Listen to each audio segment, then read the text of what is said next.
women their fundamental right to control their bodies, their reproduction, and their destinies. We refuse to be bystanders as the state shatters women's lives, extinguishes their dreams, hijacks their bodies, forces girls to bear their racist babies, invades the lives of black, brown, young, and poor women with special viciousness, accelerates a fascist assault on contraception, LGBTQ people, voting rights, black history, and black people, and more. Not just in the red states, but nationwide, strengthening the tides of anti-woman fundamentalisms and fascisms around the world. Starting Monday, June 13th, come to the Supreme Court in D.C. and stay. That's today. Imagine every day more and more people pouring into the Capitol, amassing at the Supreme Court, all-night vigils, protests, hunger strikes, people by the thousands and tens of thousands returning day after day. The green bandana of abortion rights worn and waved everywhere. On Mondays, when the Supreme Court typically releases decisions, and on this week, Wednesday as well, the Capitol and court become so surrounded by masses of women, men, people of all genders and nationalities and backgrounds that it becomes clear to all in power that we will sooner bring the gears of society to a grinding halt through mass, nonviolent resistance than allow the right to abortion to be taken away. Those behind this assault are counting on our silence.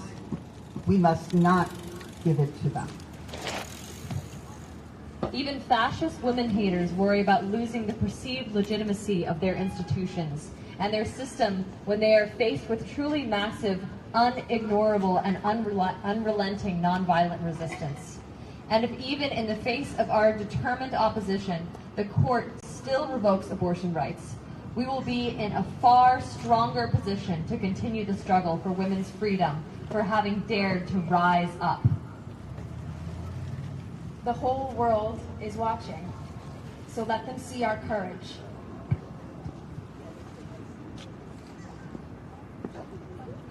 This will not be easy, but the courts and politicians have failed to stop this attack. In a world where women are subordinate to the state, where wombs are regulated by the government and treated as potential crime scenes, must not be tolerated.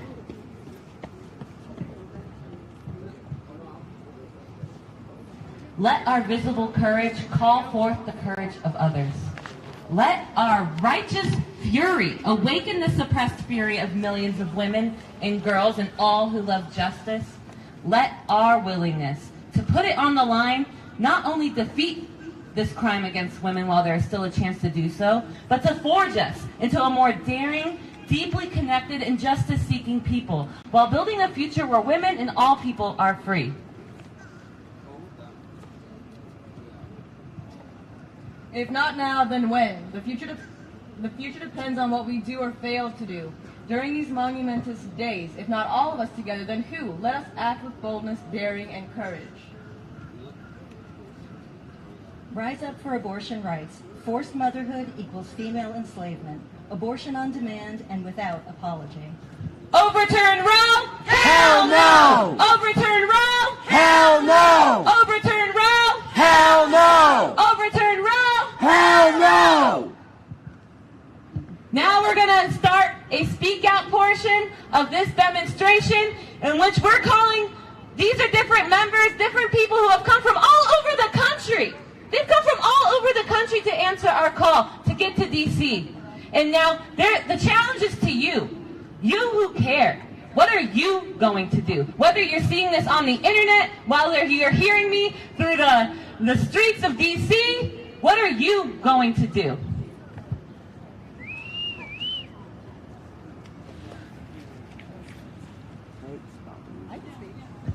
I stopped my video. I can't keep doing it.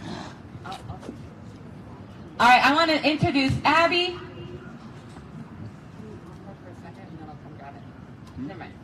I'm going to introduce Abby, who is the lead organizer in Los Angeles, and she's going to speak out on why she's here in D.C.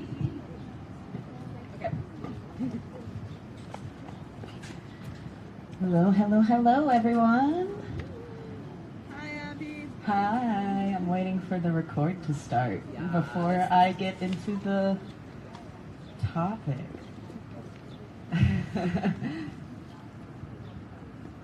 All right. Hi, everyone. My name is Abby Thomas, and I am here from Los Angeles.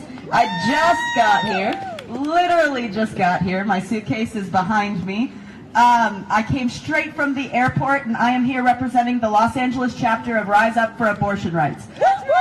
I've been volunteering with Rise Up for Abortion Rights since the draft was leaked. As soon as it was leaked, I started looking up protests in my area because I was like, okay, this is it. And Rise Up for Abortion Rights was doing a lot in my area. They've been doing a lot of protests since. It's been a great organization to be a part of, but you don't just need to be a part of this organization to volunteer. We need everyone in the streets. I actually, although I am from Los Angeles, I am originally from the South. I am from Florida and Alabama, and my dad is a music minister who is a part of the Southern Baptist Convention. So I grew up incredibly anti-abortion, incredibly pro-life, and it wasn't until a couple years ago when I was living in Georgia, when Georgia first started talking about banning abortion. And I started seeing a lot of really scary headlines. I started seeing women with miscarriages who will have to go to court to prove it's not an abortion. People with terminal pregnancy not given the choice to whether to have an abortion or not, and basically being told that, like, you have to go through with having this child whether it kills you or not. And I started getting really scared, and I started looking into and researching the legal precedents of abortion, and I discovered that abortion was not just made a constitutional right. Abortion was made a constitutional right based on the foundations of several constitutional rights. It was the women's right to body autonomy, the women's right to privacy and medical privacy, and the right to freedom of religion. The right to body autonomy is something that every single person in this country has. The right to body autonomy means nobody can punish you for doing anything you do to your own body. Corpses even have body autonomy in the United States. We cannot do anything to the organs of a corpse unless we have their permission. We cannot take their organs from a corpse, even if it's to save someone's life. And so if we ban abortion in this country, we are saying that women have less rights than a corpse. And not only that, but the right to medical privacy and the right to religious freedom. I come from a Christian household. I am a Christian. I grew up pro-life. The problem is that Christians will argue that this is a morality issue, when the reality is that that doesn't matter. If abortion is right or wrong, it doesn't matter, because these are constitutional rights that women have in this country, not just in this country. In this country, we fight for the land of the free, and to ban abortion is to take away the basic rights for all women in this country. There are 26 states set to put restrictive abortion bans as soon as Roe v. Wade gets overturned. A lot of people have even said that they're not worried because they're safe in a blue state. I'm here representing California, where I can tell you we already have several instances where women have been illegally imprisoned for miscarriages and stillbirths. There was one woman, she was imprisoned for 18 months before a judge dropped the charges. They are illegally being imprisoned for stillbirths, even in blue states. And I worry about the 26 states where women are set to have restrictive abortion access. Pro-lifers, I beg you to please think of the legal repercussions of what will happen if you push your beliefs on everyone. The legal repercussions are that if we overturn Roe v. Wade, that is setting a legal precedent that none of our constitutional rights are safe, that any of our constitutional rights can be taken away. They have even stated homosexual marriage in the draft that was leaked. If you think they're not coming after homosexual marriage next, if you think they're not going to come after interracial marriage next, you're wrong. These people aren't even trying to hide it. There are Republican candidates running for office this year who have publicly said that they want to ban all forms of contraception, IUDs, Plan Bs, and even condoms, and have said that if they get elected in their state office, they will never vote for a judge who supports contraception in the Supreme Court. This is contraception. We're not even talking about abortion at this point. And abortion was not always illegal in the United States. Abortion became illegal in the United States only about, it was only illegal for about 100 years. And the reason why it became illegal was because it was essentially because of desegregation. It was because a racist man decided that he was worried that white women were getting abortions while black women were continuing to have children, and so he pushed the agenda of anti-abortion to guarantee that white people weren't outnumbered. The original source of where the abortion rhetoric came from in America is literally a racist, controlling women rhetoric. And I know that the church has adopted it. But do not push your opinions on somebody else's body. A fetus does not have body autonomy until the 3rd trimester. There's a reason why abortion is illegal at the 3rd trimester, and it is because of the concept of body autonomy. And you cannot imprison a woman to a pregnancy. Forced pregnancy is considered a war crime. So I am someone who used to be pro-life. I am someone from Los Angeles who came all the way out here to show you guys and to tell you guys to please join us in the streets, that this is a very important decision. This Dobbs versus Jackson could mean the end of Roe v. Wade, and which could mean the end of freedoms in America as we know it. I'll be here all week. So thank you guys for listening. Yes. Can you introduce Devin?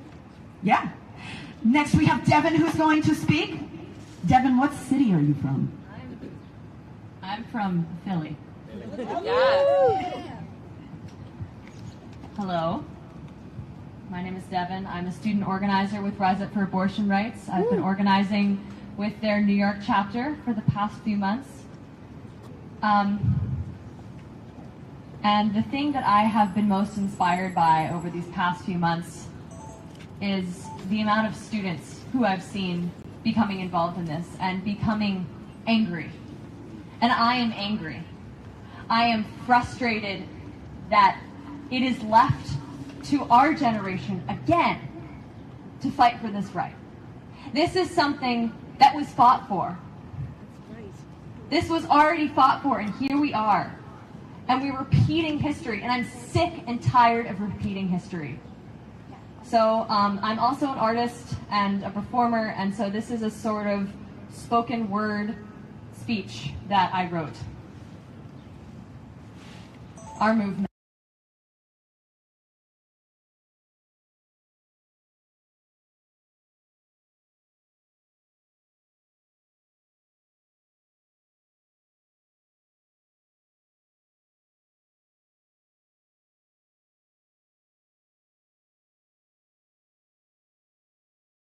Telling us that we have no choice, that a potential life inside our life matters more than the lives we are living, that our freedom was a misgiving. Why is the right to choose something that we could lose when our bodies are under attack? There are wars killing hundreds every day. There are immigrants leaving their homes who can only pray that we will give them a place to stay. And what about the women? What about the people who are already on this earth? What about the children and adoption systems who have no home to call their own? Did their lives matter? When there is a seeing, breathing human being in need of aid and rights, why do you look to the cells that are so slight they barely even exist yet, but you want to fret and try to make us forget about the living, seeing, breathing, every human merely being people on this planet who should have rights, who should be protected by you, our government. But our government was never meant to protect those of our kind. The patriarchy protects by control. Freedom is only for the creators, the white men who the system was built for, who stifle our freedom and objectify our liberty so it becomes a privilege and not a right. I'll tell you why. They are afraid. They are afraid of our power, the power that feeds movements like it feeds children, the power that only grows, burning, and cannot be diffused. Though they have tried to stifle us out, they have called us witches, burnt us at the stake, they have demonized us from the very beginning with stories of Eve, making us believe that our power will only bring chaos. But they put our black sisters in bondage, stole the land that we now stand from the indigenous women, and ripped their children away to control, to destroy, to erase.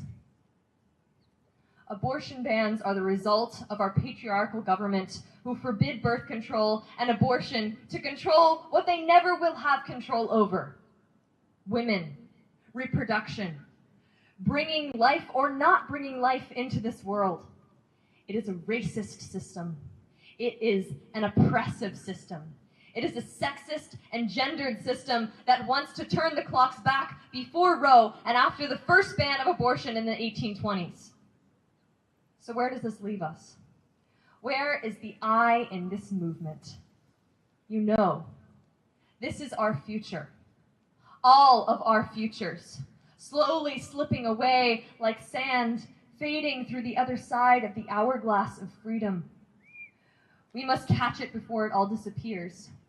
For too long we have been sleeping, for too long we have been wishing all of this is not true, but it is for you, it is for me, it is for all of us who wish to be free. Slowly everything is collapsing around me, and I struggle to stay strong. Strength, I am tired of being strong. I am tired of being the fixer. I am tired of carrying all the universe on my shoulders, only to have it collapse around me, swallowing me whole like the black hole that is inside me that I am trying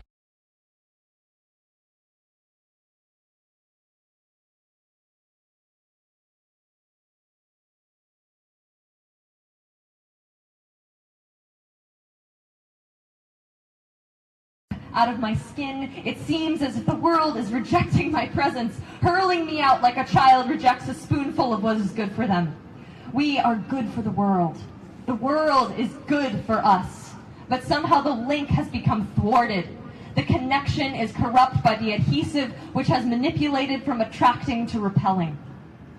I don't want the wreckage of the world. I want the full future in my dreams. To breathe and see clearly, to walk and dance in the streets freely and without fear.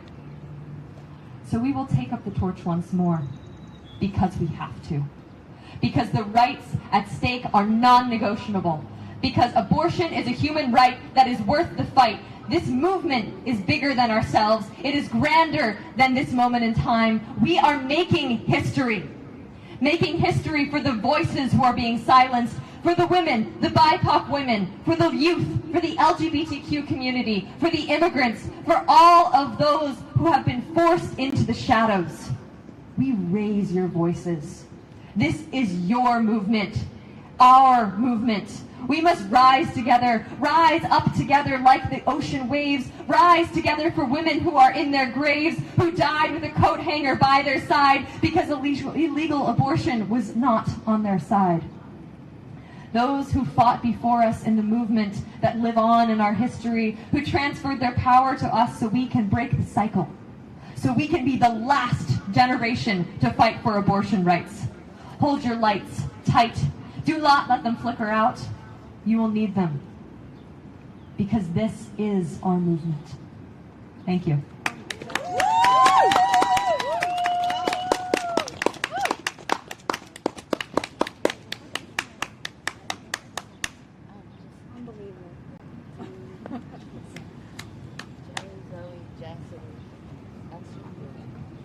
Thank you for sharing that, Devin. Zoey, do you want to come up? You ready? That would be perfect. Anybody want a break? Holding signs or something? Being on camera. Hi. Well, I really hope my phone doesn't die during this. That would be a little tragic.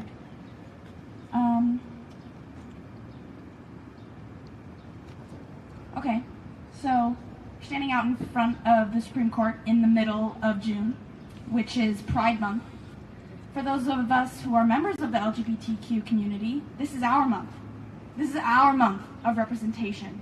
And they have chosen this month to decide what our rights will be for the next, rest of our lives. So this is a blatant attack against the rights of women everywhere and a blatant attack against the rights of the LGBTQ community.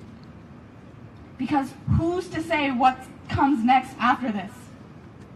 They might determine that bodily autonomy doesn't fall under the right to privacy. guaranteed to us by the Due Process Clause of the 14th Amendment of our Constitution. So what comes next? What other Supreme Court decisions will be overturned because they don't align with this new precedent? Obergefell, which gave us the right to marry whoever we choose. Griswold, which gave us the right to contraception. How many new laws will be passed based on this medieval decision that take away the rights of trans and non-binary individuals? How many new laws will be passed that prevent women from getting IUDs and other forms of contraception? How many new laws will be passed that decide clumps of cells have rights at the time of fertilization and force women and others all over the country into enslavement by forcing them to carry a child for months and give birth without their consent? How many new laws will be passed based on a book that does not say anything, not a single thing, about abortions and a woman's right to choose? How many new laws will be passed that decide what I'm allowed to do with my body and how I choose to live my life? These ideals are based in misogyny, and I'm sure we all know that if this was a man's issue, abortion rights would be codified already. Period products would be free and mandated to be provided in public bathrooms and schools. There would be paid leave for periods and proper maternity leave, and the list goes on for miles. This decision is based on the idea that women are on this earth for one purpose: to be incubators, to be vessels of reproduction for the benefit of the patriarchy, and to support their husbands by spreading their legs whenever asked.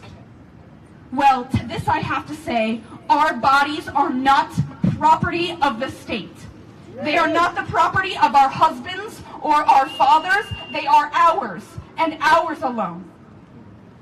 The conservative right constantly likes to preach that becoming pregnant unexpectedly is an opportunity for a woman to become a good mother, and that abortions take this opportunity away from us.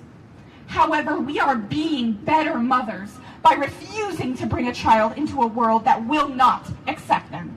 We are being better mothers by choosing not to have children until we know we can give them the quality of life they deserve. We are being better mothers by choosing to never have children because we know we will not be able to effectively care for them. We are being better mothers by not bringing children into a world where they will suffer and be oppressed at the hands of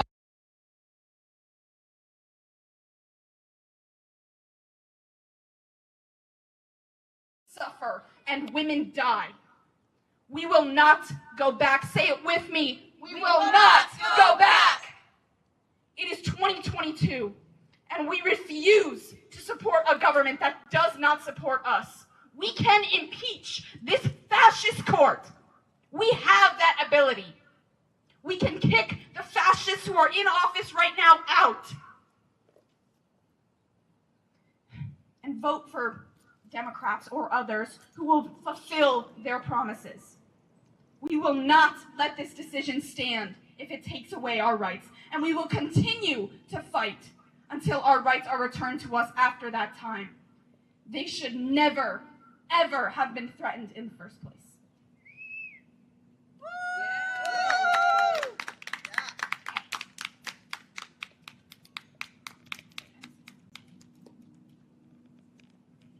Mixture of tears and sweat. Okay. So we're gonna open it to people that have come from around the country to share why they are protesting outside the Supreme Court, and most importantly, why they're calling on the millions, the pro-choice majority in this country, to join them, to come to DC and stay, to demand abortion on demand and without apology. So I want to have Joey come up first to share. Give it up. Hello, my name is Jelly. The reason I've come along is because I was raised a Jehovah's Witness, never subscribed to the pro-life dogma. However, I did live in a society in which the patriarchy was very much evident. A woman had to not have her own opinion. She had to take a knee and rely on a man to guide her entire life. And I always thought that that was a lifestyle that was never organic to a woman. So when I left, I thought that the outside world would have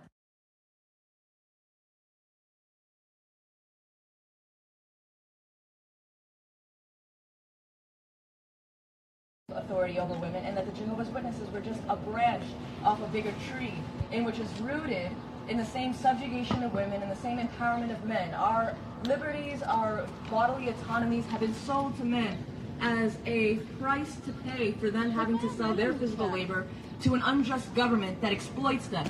But what pacifies them is the ability to further oppress women beneath them, underneath their foot. So, in the same measure that being pro-choice is a woman's issue, it's also a man's issue in respect to, if you liberate the woman, you are liberating yourself from the same system that has oppressed women and also oppressed men underneath a class system from which they are now economically dependent on. So, in hopes of not seeing that same cult reiterated on the outside world, in hopes that I did actually escape the Jehovah's Witnesses and came to a world that I thought was more free of mind, free of decision, I've come here today to give my physical presence as a matter to tell the Supreme Court and the U.S. government that they have no legitimacy in my eyes. If their laws are criminal in my eyes, then their laws were never meant to be followed. And if Roe v. Wade gets overturned, that is not a law that will be followed, because historically speaking, women and abortion will always be sought after. It's a medical need. So if they overturn Wade, women are just going to get back alley abortions. It's still going to be done, but they're not going to care. Historically speaking, even the British, when they enforced anti-abortion laws, never enforced it to criminalize the woman. They just wanted to make sure that she was going through the pain of having to make a choice. Go into the back alley and cut out the fetus. Suffer the dangers of you having expressed your own autonomy. They just want us to suffer. They don't care about regulating us. They just want to see us in pain. They want to see us beneath their foot where they think we belong. So, I'm here to break the foot. Yeah. Woo!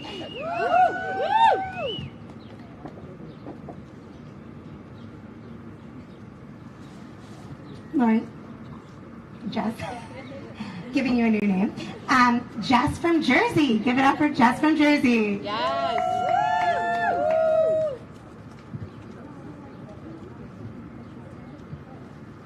Hi everyone. I actually didn't prepare anything, so this is just coming straight from the heart.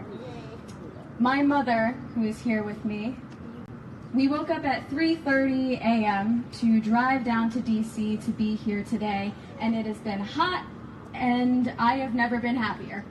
And yet I've also never been as angry as I am today. I used to be a teacher in Russia. I used to teach English in Russia, and having to explain to my Russian students what is happening in America, they were confused. My Russian students asked me, an American, how we could be fighting against American freedoms. How could anyone believe that? This country that people think, oh, you know, it's so oppressive, it's so dangerous, they hate the people, it's a controlling dictatorship. They asked me how those things could be installed here in the land of the free, they say. Okay, we'll see about that. I don't know what the next few weeks will have in store for us, but I am now speaking to everyone on the streets who are looking and listening. I know these loudspeakers are loud, I can hear myself echo. To the people who are listening and watching and filming and seeing this video, this is about you as much as it is about me holding up this sign and sweating in front of the Supreme Court. This is about you. If you don't want to consider, oh, maybe it's your daughter, maybe it's your mom, maybe it's your friend or your sister, but it doesn't matter because she is someone on her own. And she doesn't need a qualification. She is her own person, and this is her own choice. So if you are hearing this or watching this later, come here.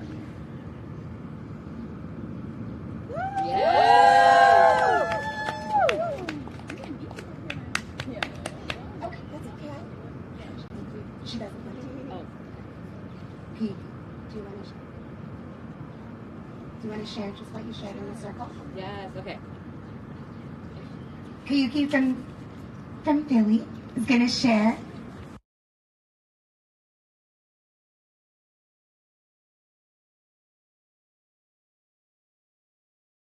One who's a volunteer here pulled me aside and said, "How long have you been fighting for abortion rights?" And I thought, and I knew this answer very quickly because I had thought about it recently, over 30 years. When I was 14 years old, I went to Buffalo, New York, when Operation Rescue, which was a huge, big anti-abortion movement that used violence and their bodies.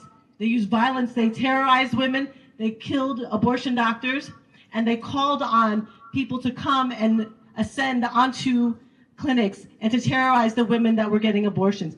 And they had called on this for people to come to Buffalo.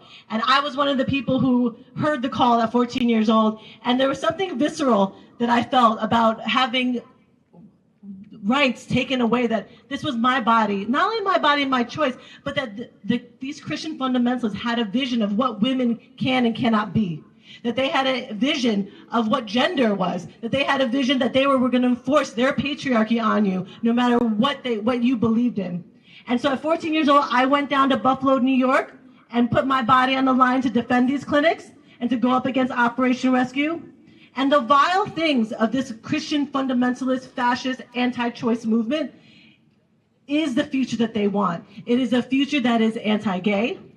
It is a future of when we were marching in the street, they would call women lesbians, girls lesbians, as if that was an insult.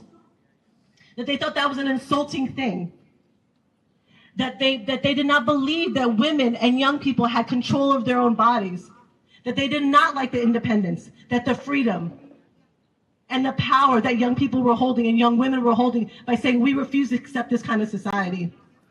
And 30 years ago that happened, and that same moment was also the same period of time when the Rodney King verdict came down.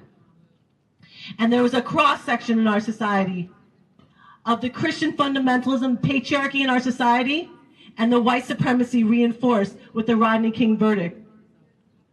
And the power of that particular moment, of that, not only the intersection of those two particular issues, but that this was what we were living in our society. The police brutality and the murder of, not the murder, but the police brutality of Rodney King, but then also the fact that you had a whole fascist movement that were racist and anti-women coming in to reinforce their ideas. And imagine if we can actually unite these different kinds of movements together. That people who fundamentally want a different world, that is anti-racist, that is anti-white supremacy, that is pro-women, that is anti-patriarchy. If these movements came together and we said that we do not want to live in this kind of fascist society, the power that we would have to change the current situation right now, because the Supreme Court is poised to overturn Roe v. Wade. And I gave up a lot. I have a birthday tomorrow. I love to do karaoke. I haven't had a big party in 2 years because of COVID, and I used to have big parties. And I had a big karaoke party planned, and I had a permit that I paid for, and I have a best friend who's fucking pissed off at me right now because I really didn't tell her that I'm not having that party tomorrow. Because when the call came out on Friday to come to DC, I changed my plans. I talked to my parents if they could help me with my childcare. I talked to my partner. I had plans to go on vacation at the end of June. I worked 2 jobs, 3 jobs, so I can afford to go on vacation because I don't make enough to go on vacation. And I chucked those plans because it was clear that this court decision was going to come at the end of June. So when you tell yourself you don't have time to come down here, you have to ask yourself, what will you give up? Because I remember I took a self-defense course and they said, you're not going to always fight every single person, but what is the line that you're going to draw? And when someone attacks your body, you have to fight for that. You want my wallet? You take my wallet. You want my car keys? I live in Philadelphia. Let me tell you, carjacking is big. I should be saying, you can have my car. But you want to attack my body? That's where we draw the line. And my question for people out there, is what will you let slide? What will you stand for? Why will you give this up so easily? Change your plans. Call your family. The majority of people in this country are pro-choice. It is an uncommon secret. The majority of women that you know are pregnant people, had an abortion, or they know someone who has, or their grandmother's auntie had one that she don't want to talk about. And they will help you. And they will help you figure out what you need to do so you can get down here. Because we have Decision Day on Wednesday, and we need to have people on here in the streets. We have Decision Day possibly next Wednesday, and we need to have people here in the streets. And then the last week, if they don't come out with that case, we have decision days for those last weeks, and we need to have thousands of people in the streets. So I call on every single person, wherever you come, to rise up for abortion rights. Rise up for abortion rights, for abortion rights, rise up! Rise up for abortion rights, for abortion rights, rise up! Rise up for abortion rights, for abortion rights, rise up! Rise up for abortion rights, for abortion rights, rise up! Rise up for abortion rights, for abortion rights, rise up! Woo! Joan is next! Yes! For you. See, you didn't have to miss your birthday cake for Koyuki. No, that's tomorrow. First of all, my birthday is the same birthday as Donald Trump. So that's a wah-wah. And my birthday is also on Flag Day. So there's a lot of fucked up things about my birthday. So that's why I like to do karaoke on my birthday. But that will be for July. That will be for July. That's your birthday cake, right? See? That's Koyuki's birthday. Now she has to blow out the candles, everybody. All right? That's tomorrow, Joan. That's okay. Pretend it's tomorrow. Okay? See the candles for her birthday? Okay. You gotta blow them out. 1, 2, 3. And we'll say, a birthday's not a birthday till it comes out. That's what birthday. Oh my God. Oh my God, Joan. Okay, there they are. See, they're blown out. Oh. Rise up for abortion rights, for abortion rights, rise up. Rise up for abortion rights, for abortion rights, rise up. Rise up for abortion rights, for abortion rights, rise up. Rise up for abortion rights, for abortion rights, rise up. Rise up for abortion rights, for abortion rights, rise up. Rise up for abortion rights, for abortion rights, rise up.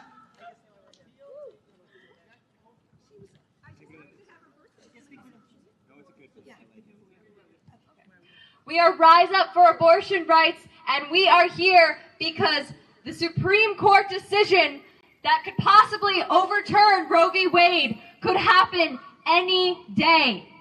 So we are here in the streets showing that we are going to be here until we secure this right. We will not stop fighting until we all have autonomy over our bodies and every woman is free to make their own choice and has rights to a safe and legal abortion. So come listen to what we have to say. Come find out more about our movement. Encourage other people to come out to our protests. We're going to be here every day until the Supreme Court decision comes out and afterwards.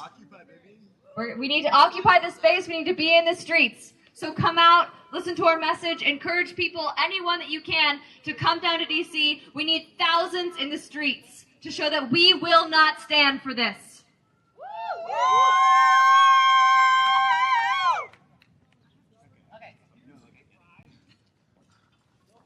Okay, so we're talking a lot about, get to DC, and as much as I agree with Kyoko that you can change your plans and you can get here, if you don't live in DC and you live all the way across the country, and I know we have Abby here from LA, but if you can't get to DC, if you can't get on a plane and get to DC, that's fine. LA's doing protests right now. That's right. Meet up with your friends, call your family, get in the fucking streets. That's right. We can be all over the country. We don't have to, we can have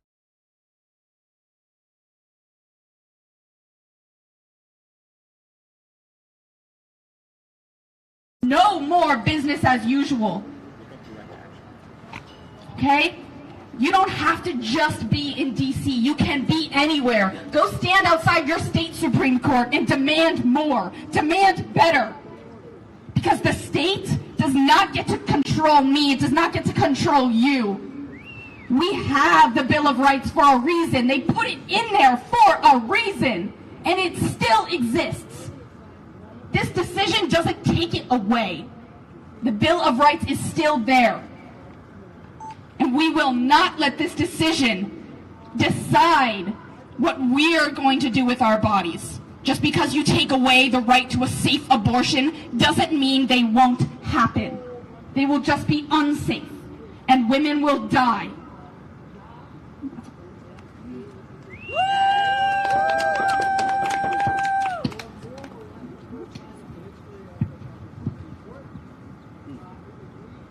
So we're going to wrap it up. Yes.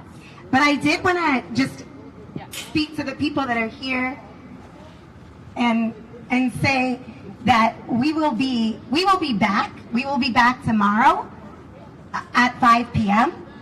But we will also, you decided you want to? I know we're ready to wrap up. I just wanted to continue what Zoey was saying about, women will die and this and that. Because actually, abortion is already illegal in the country where I was born, in Central America, El Salvador. Abortion rights are abortion is criminalized in El Salvador and Dominican Republic, and Honduras, Guatemala, Nicaragua, Poland, Malta, a lot of countries where abortion is only allowed if you're dying, but in all these countries that I just mentioned, even if you're dying, they will deny it. There have been cases of women and doctors asking for the courts to allow an abortion to save a woman's life, and they deny it. There have been cases in my country. There's women right now in prison for 30 years because they had a miscarriage, because the laws, it gets so confusing. Once you lose that right, it's so hard to prove what really happened to you, and they will accuse you. They will accuse you even if you went to the hospital bleeding and you need help, you're gonna end up in jail. And that's the reality of my sisters in El Salvador. And you being here matters because you're supporting abortion rights all over the world, not just here. We cannot let this happen in the U.S. I immigrated to the U.S. and I felt outraged when I realized that that's what was happening in my own country. And I've been denouncing the injustices that are happening there, and I couldn't believe that now it's happening. This place wants to do this to us. The reality that we already live in all these other countries, they want to do this to us here, where this amazing country has been protecting the rights of women for the last 50 years so that women don't have to die for unsafe abortions, because they can make it illegal all they want, but women will always have abortions. And it's just not going to stop. It's just going to make abortions unsafe, and women will die. And you just said it, so there's women dying because of not being able to have a safe abortion, and it's happening. It's happening all over the world, and you being here matters. Like, the women in Argentina, in Colombia, Mexico, they all won the right because they fought for it. No one gave it to them. They fought for it. They went out on the streets marching and protesting, and this is what we have to do. So come, and if you can't come, then donate. Go to our website, rights.abortionrights.org, and donate so that other people that can actually come, because we need to show them what our standpoint is and what our opinion is. And there's so many people in this country that want to protect Roe versus Wade. So make it possible for them to come here, send us money for water, for bandanas, for signs, so that we can continue the fight. I'm shaking, guys. I'll be here, you know, and we can talk later.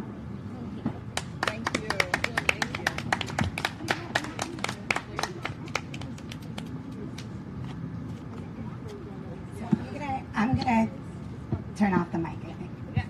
Can we group up? Yes. Can we group up? You can put banners down.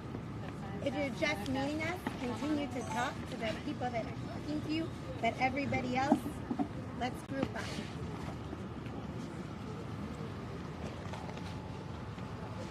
It matters so much that you're here, because it's not only for us, it's for the world. Thank you for speaking. Thank you. Thank you for being here, because right. No, yeah. We got you. We'll be here one day. Okay.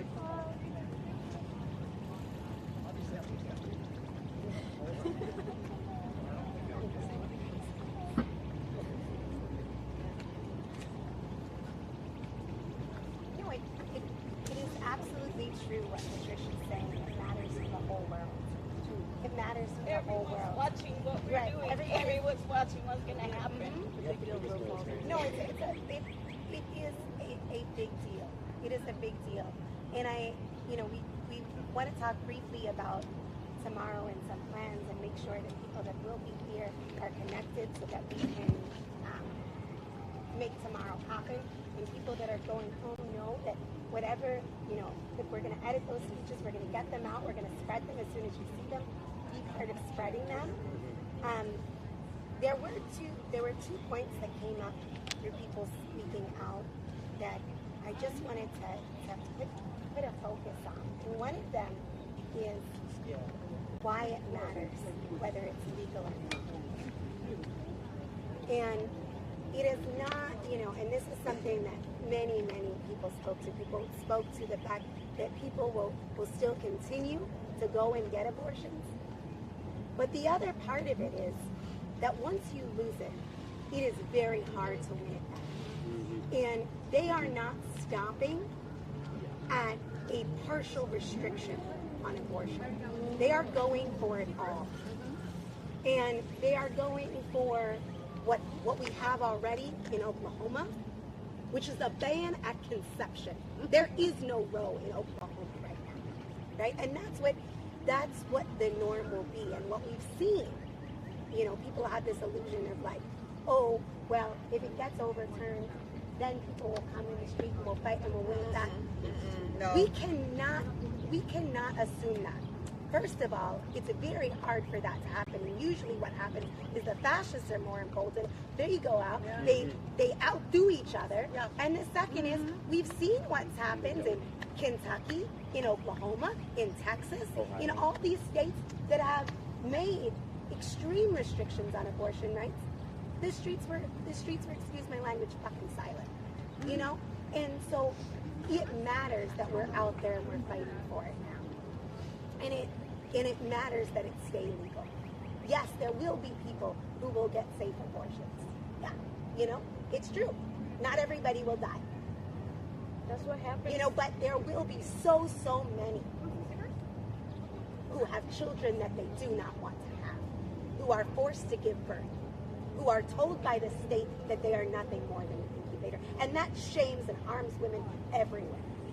It is true that some people will be able to get on a plane and go to Canada or go to a state for as long as this country allows that before they take that away. But that's fucking morally bankrupt for everyone everywhere who can't get that. And they're not going to stop. They're going for it all, as Abby was talking about, all the other rights that are on the line, the right to contraception. So I rambled on that point. But that was one of the points that I wanted to highlight, and our power. And that this isn't a forum for foregone conclusion and loss, that there still is a fighting chance. And I think that that's one of the really important points from, I'm so glad Patricia brought up the Green Wave. You know, these were not places where it was ever seen possible that this could be decriminalized. You know, generations of women incarcerated for fucking miscarriages. In absolute insanity. Extreme patriarchal Catholic countries, you know, and they won. And they won. And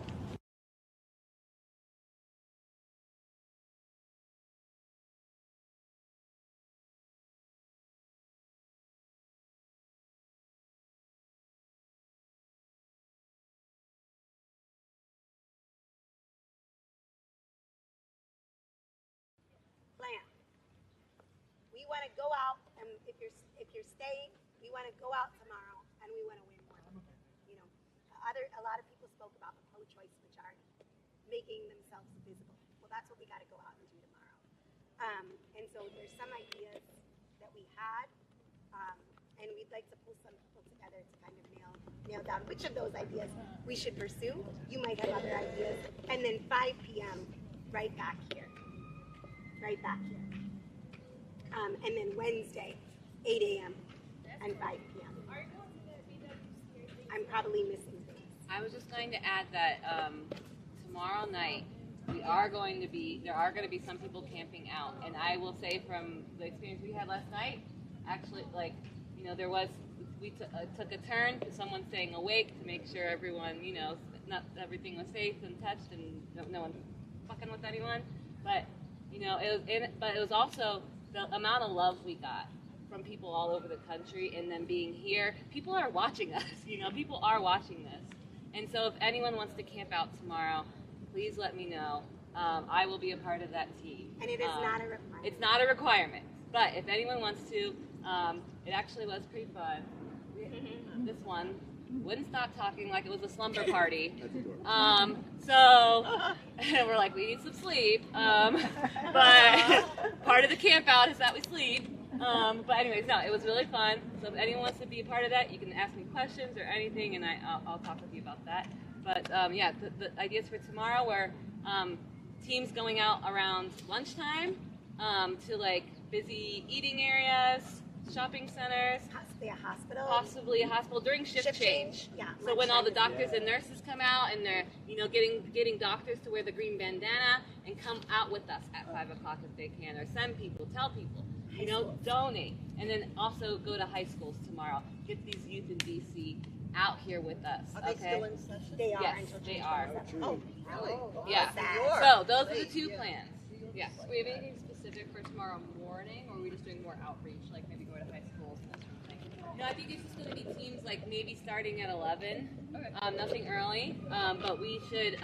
Also, if anyone wants to set up a donating page, we have we're trying to raise. Yeah, it's on Cosvox.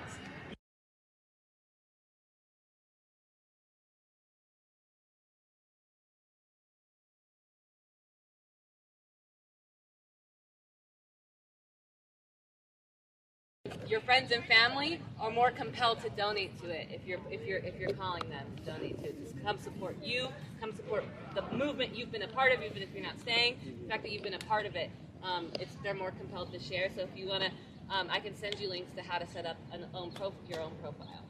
But we should pack up, and I think everyone has my number. Are you connected with someone? No. Also, there's a bunch of people over there still under the tree, just right there. So if anybody doesn't know what they're doing next, go there. We also have the resources to the computer page that everyone wants to. And I will personally support you if you want to do that. So let me know under that tree. I really like the tree. It's a great tree. Somebody left this behind. Oh, that's mine. Oh, okay. It's about occupying. Thanks. Otherwise.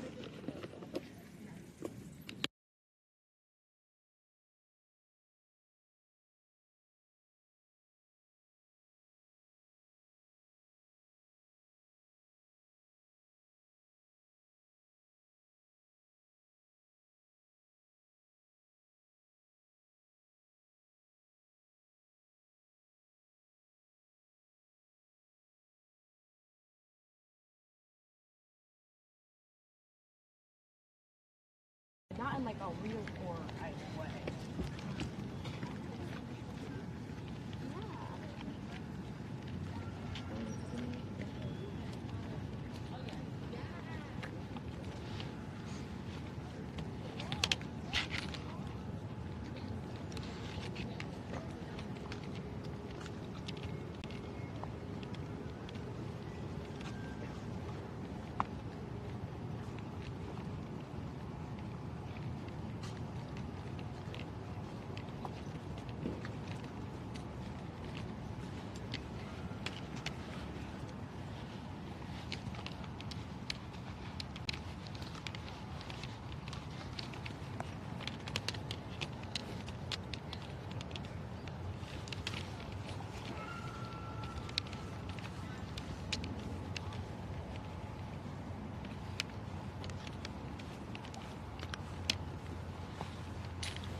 There we go.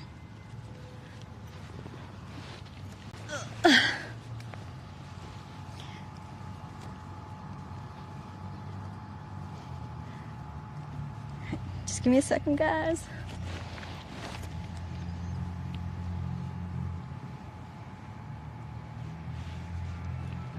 Light. Let's go this way. Or that way.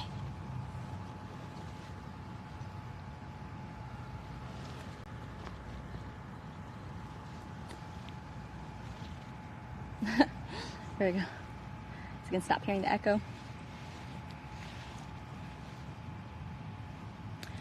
Alright guys, just me and you guys now. I walked away so that way I could, chat my opinion on things, because found that it's best not to be often doing that at protests where things could potentially get heated when it's, topics that people really care about. And you saw that the woman was getting very emotional about having abortion rights. So wait, make sure I'm recording this. Oh, dark. Darn. All right, there we go. So we saw that they were going to be having the protest start this morning and then this afternoon. So it was a small crowd that was left. It was just like a couple of the speakers. I'm so glad I came and heard them. I'm sure like many of you guys, I don't agree with the things that are being said, but I think it's important to also still listen to the things that are being said, because it shows what their thought process is. A lot of it didn't make sense in my head because it's not the way my brain functions or my thoughts function.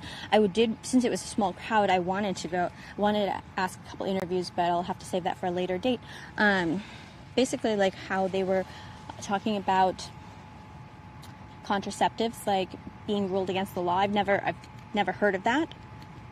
So I wanted to ask, like, for specifics, specific examples as to where, what states or laws that are being passed that are stripping contraceptives away. I mean, what I've seen over time is that there's been more access to contraceptives and ease of access, like to getting like even the Plan B at CVS. I know that before you'd have to go to a clinic and get a doctor's prescription even to have that. So that would be, Plan B emergency contraceptive is your last resort in a sense. So I am curious to know like where contraceptives are being limited, especially when she said condoms. I thought that was strange. I didn't know that was a thing. I think what I would like to do is probably do like a fact check type video to the speeches that were being made, because there are a lot of questions I was having on the facts that they were stating, and I was wondering where it was coming from. So that one is definitely one. I thought it was interesting how a point that she highlighted also at the end was it doesn't matter if it's the right or wrong thing to do, it's a right. Because haven't we also heard that just because you have the right to do it doesn't make it right to do it? So I thought it was good how she broke down what parts of the amendments are strung together to then make the right to abortion a constitutional right. To have an abortion, a constitutional right. So I had been aware of the right to privacy, so I didn't, so I still am not too clear as to how the right to privacy relates to the right to kill, but from, my perspective, it is killing. Abortion, life begins at conception, and has to deal with where, the convenience it is for your life, in your life, whether or not you're choosing to carry that child. I think that point of consenting to your body, as they called as an incubator, to use their language, I think you make that consent when you decide on the act of sex. That also then begs the question of, well, how about those who were raped? Because there was no consent that was involved there. And my stance with that is, two wrongs don't make a right. If a woman is raped, that's absolutely horrific and tragic. And, when I was a crisis counselor, that was also the most difficult calls to take, because there's nothing really you can say to console a person who's going through the trauma of rape. Now,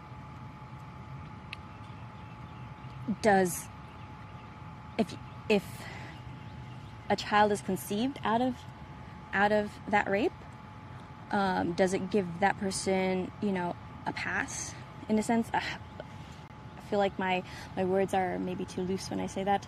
To have an abortion or a moral justification for it, I mean, I'd say no.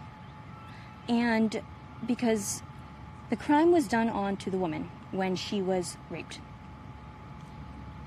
If she decides to abort, then she is the one then doing, I won't call it a crime, because it has to be illegal for it to be called a crime, but then she is doing the act. So rape is an act done to her, but then if she chooses to abort, then that's an action that is still on her.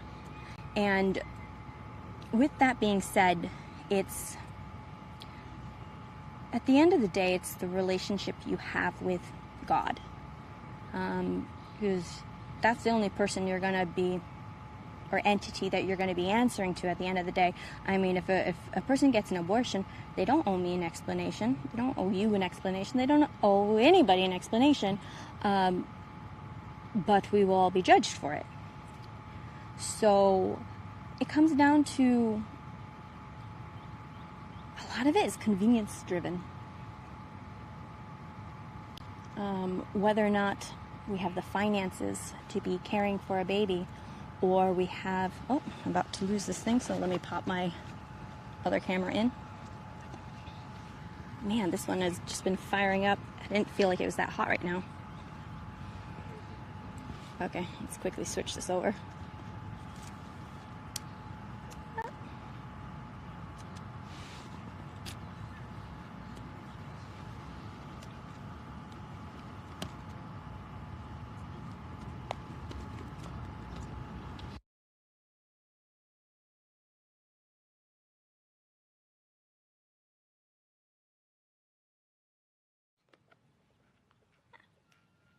Okay.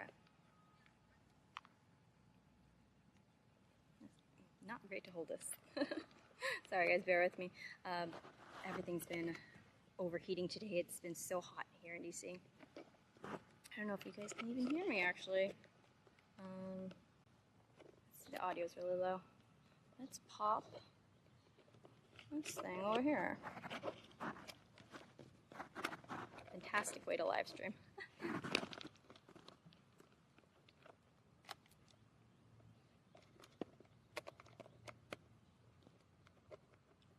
2 seconds.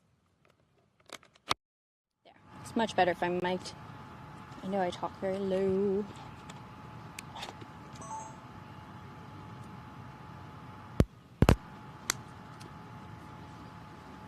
Alright, move this thing over here. It's been dying on me left and right.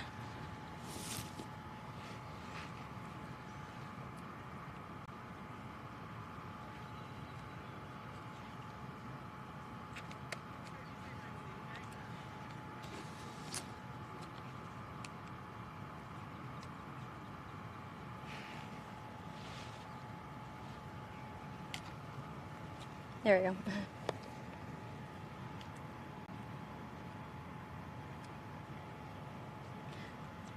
There. Almost there.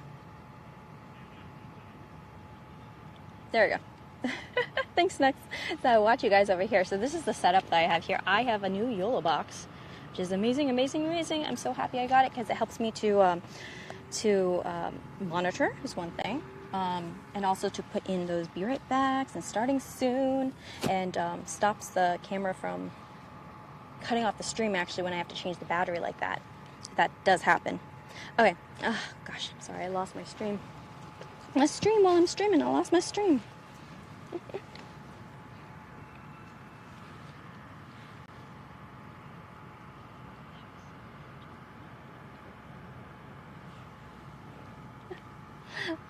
Must be distracting, but yeah, I'm just sitting under this tree. Just figured let's take a moment and talk to you guys because definitely finished a lot sooner than I thought today might run. But it sounds like it's going to be a while before they make a decision still, so they're still sitting on it. I do think it's going to be inevitable that Roe versus Wade is going to be overturned. I think if I were to say what do liberals not get about Roe versus Wade, I would say that it's not taking away abortion. It's just kicking the decision of it to the states. So this makes it a state issue, and then the state can decide for itself whether or not it will have what abortion rights it's going to have. And I think more stuff that can be decentralized from our government, because like we don't want the government to have all the central power.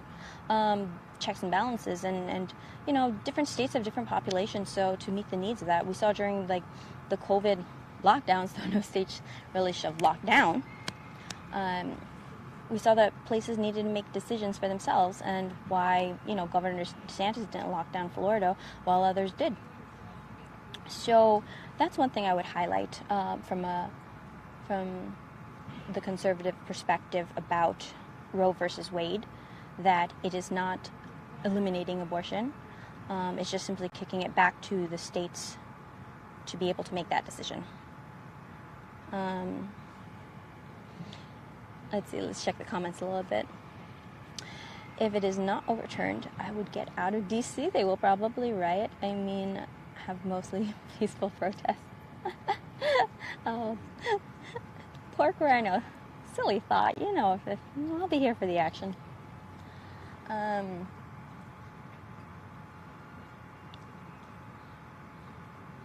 This morning was, I mean, I don't think this morning was actually that tense. Granted, my threshold of intensity has definitely been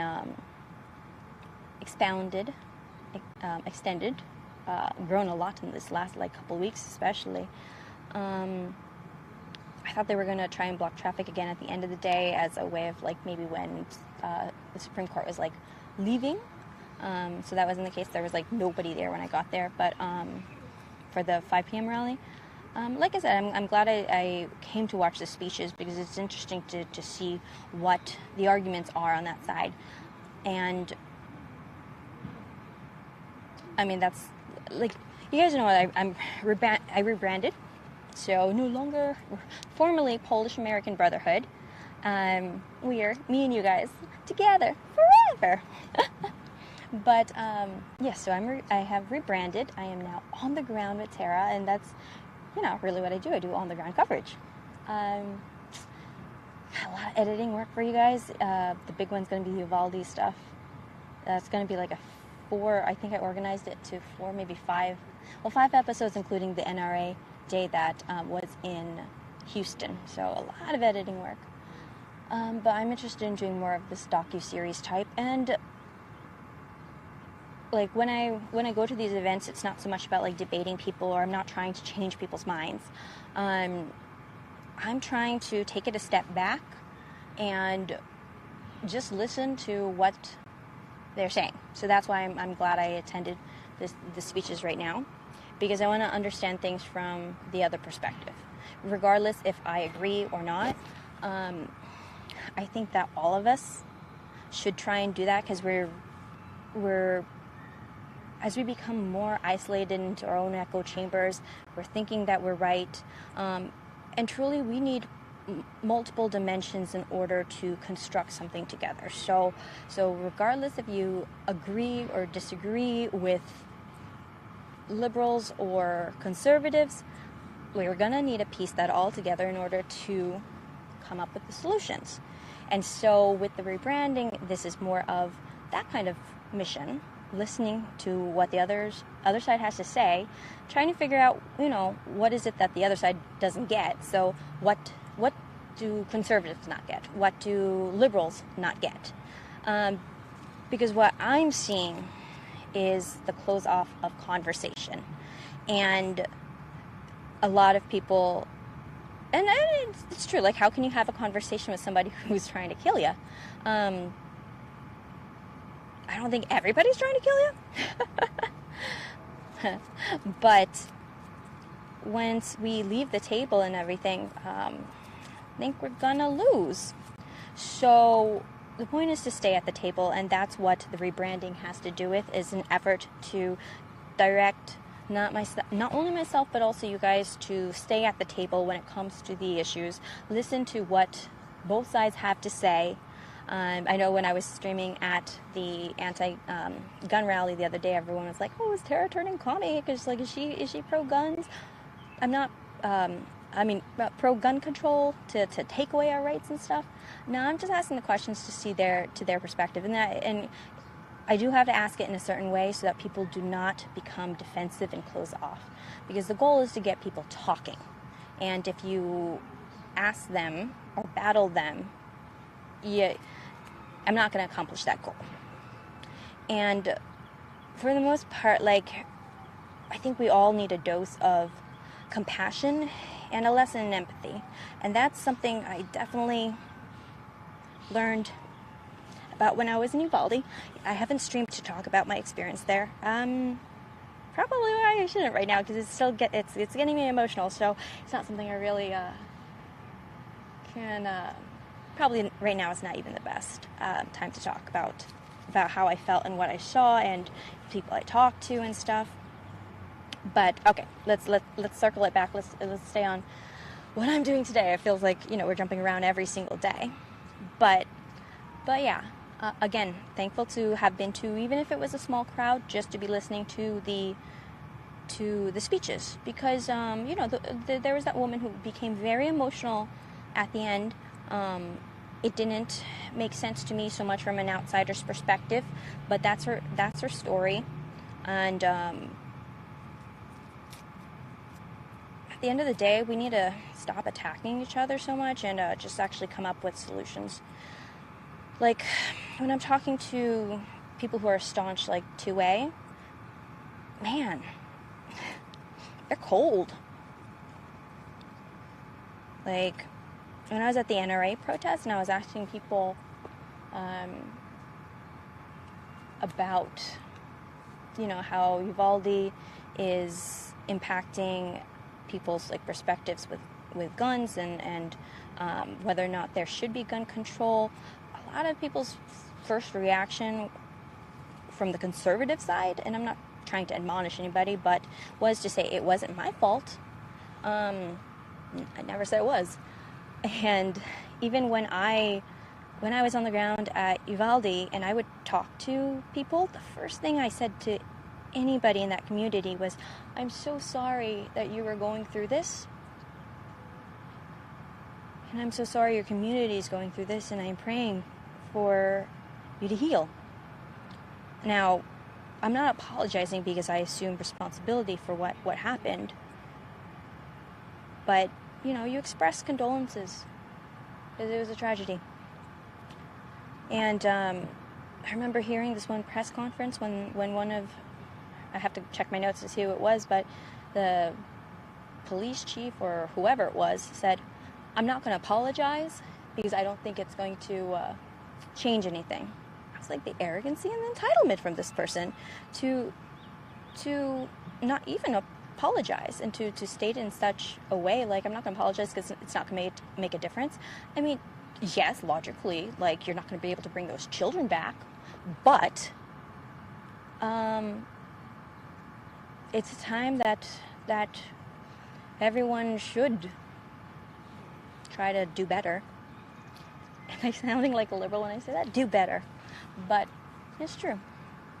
It's true. Even if it's at approaching something from a more compassionate and empathetic standpoint. Like the other day when the stampede happened, like, guys, I was scared. I felt like, you know that scene from Lion King? If you guys follow me on Instagram or Twitter, you'll see I posted about it, like, you know, I'm like Simba in the gorge and just a huge stampede of people, like thousands of people, like, coming in my direction. I was like, oh my God. And like I said, I know I'm a psycho because my reaction, my gut grabbed the camera to dodge the people and push forward, because I wanted to find the source of the scare and to document it for you guys. But so the online comments I was seeing from that is, you know, like, yeah, do conservatives call people sheep? By all means. Like, I didn't even think it was really right though when people were calling people sheep for they're being scared about the vaccine. Oh no, not the vaccine. Scared about the vaccine. Scared about COVID. I'm like, I don't think it really helps all that much to be making fun of the fear of others. If we're going to make America great again, it's not going to come about from making fun of people's fears. I mean, you have people that reacted to the man who...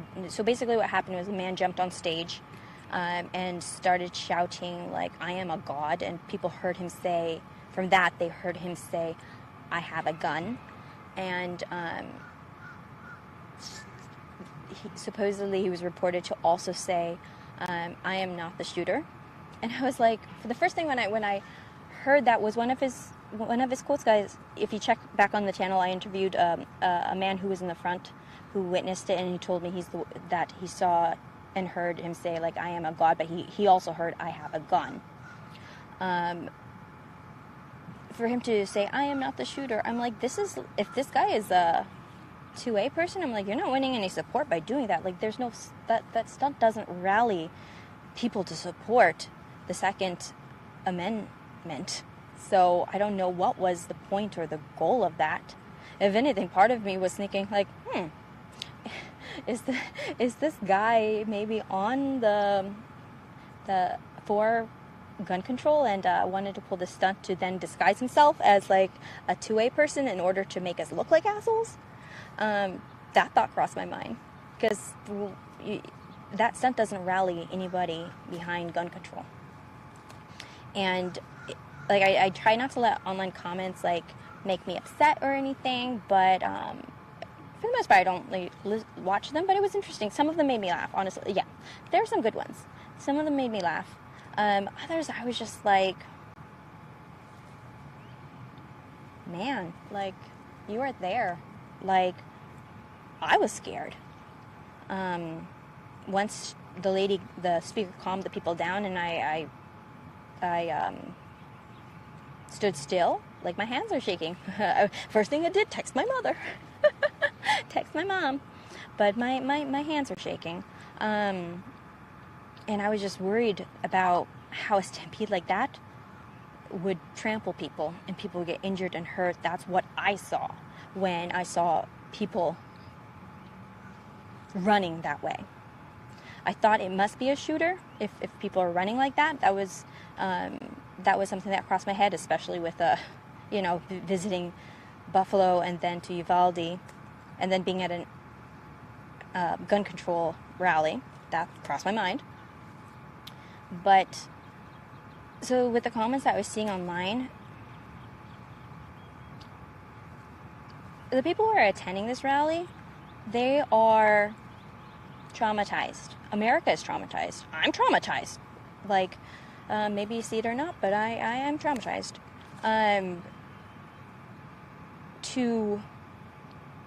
So the people attending these rallies probably have been directly affected by gun control, like gun violence. So they lost a loved one. And, some of the comments I was seeing online, I'm like, would you say this to the parent to one of those Uvalde parents that lost their child? So, like, people with PTSD will spook. And then you have others that are going to react to the stampede coming through. I mean, like, that was scary. The stampede of people was scary, not so much even the source, because people don't know what the source is. You just see a flood of people coming at you, and if you don't run yourself, you're going to get knocked down. And when people are that scared, unfortunately, they're going to step on you. And they'll do things that they normally would not do. Like, trample a person, and that's been known to happen. So I would just say, when you see like the stampede videos, and think about that though, because that crowd, you have Parkland survivors there. You have parents who lost their children in Sandy Hook. My friend, her husband lost his sister in Sandy Hook. So if we're getting, in a sense, to a point where my cousin was in the Vegas shooting. So if we're getting to a point though, like, that we can relate to gun violence, I think it's a problem. Do I think taking the guns away is the solution? No. Though if they do pass red flag laws, I'm like, slide in there and just include like assholes. Just kidding, because I know like the ramifications with if we were, the first thing that governments do is they will remove your guns, and the next thing you know, like, it'll be a whole Bolshevik revolution. And that's something that stuck with me. My dad had said, like, the first thing they do is remove the guns. And so we saw what was going on, like, in Australia and during the lockdown. So can we take away our guns? No. Do we need to fight to make sure we keep that right? Absolutely. But part of fighting to keep that right includes coming up with our own ideas and policies and programs to address these shootings. Because so I went onto the website for March for Our Lives, and I think it was like a second link from the website is Rock the Vote. It actually has a registration form, and you can register to vote on the website. So imagine, like, if you're going onto this website, probably because you want to become involved as an activist, possibly you were directly affected by gun violence, and in doing so, you're gonna be really upset, understandably so. And the first thing that they're putting in front of you is vote blue. Yeah, that's not going to fare over so well for our gun 2A activists. So if we don't do something about it, we will lose the right to bear arms. And so I don't know what that looks like. Part of doing this on the ground, talking to people, attending events, and connecting the dots is to be looking for those solutions. And you guys, please feel free to reach out. I love when a lot of you guys actually do DM me on my Instagram and my Twitter to send me, links. Please suggest to me events, because I am definitely wanting to be on the go as much as I can. Again, thanks for any super chats and financial support. I just checked my Cash App, so I did get a couple come through on Cash App, which I really appreciate. I've been back to back with covering events. So of course that's, I'm running past my average of expenditures, but no, it's been good. This is my journey, and I'm just inviting you guys along for it. And I'm glad that you guys will keep me company through it. So with that being said, I'm going to go ahead and wrap up. Get out of here. I'm in front of the Capitol. They have the J6 hearings going on. So, yeah. Oh, I'm just checking the chat right now. All women should be armed for their safety. I agree. Because, actually a woman is a better shooter. A woman is better at firing a gun, aiming, and hitting the target than men are. So that's one sport that women are better than men. So, and it's a leveler. So yeah, should women be armed? By all means. I've never fired a gun or even held a gun, more than a BB gun or a paintball gun, and it's something that I intend to also educate myself on. I do want to learn proper gun safety and not to be afraid of a gun, because yeah, I'm afraid of a gun, as in to hold it or any of that, because I've never held one. So it's like maybe fear of the unknown kind of thing, and feeling it's dangerous, which it is, but it comes with a lot of responsibility, of course. And so I think a common ground that we all can agree on is that as gun owners, they need to be responsible. So what can that look like? And I think we can maybe go from there as a common route to try and see if that leads to a possible solution. That, and I'm also a huge proponent of mental health. So mental health policies that can be preventative for it's going to, I feel, with the right policies in place for mental health, we'll be able to at least help to alleviate some of the issues, even if it's, we hear mass shootings, but people shoot themselves. And I think we're going to see now a lot of the effects, the mental health effects that the trauma of COVID lockdowns has had on our youths. So we need to be doing more in mental health. That would be another solution that I would propose. Okay, guys, I am going to wrap this up. Thanks for chatting with me, guys. All right, till next time.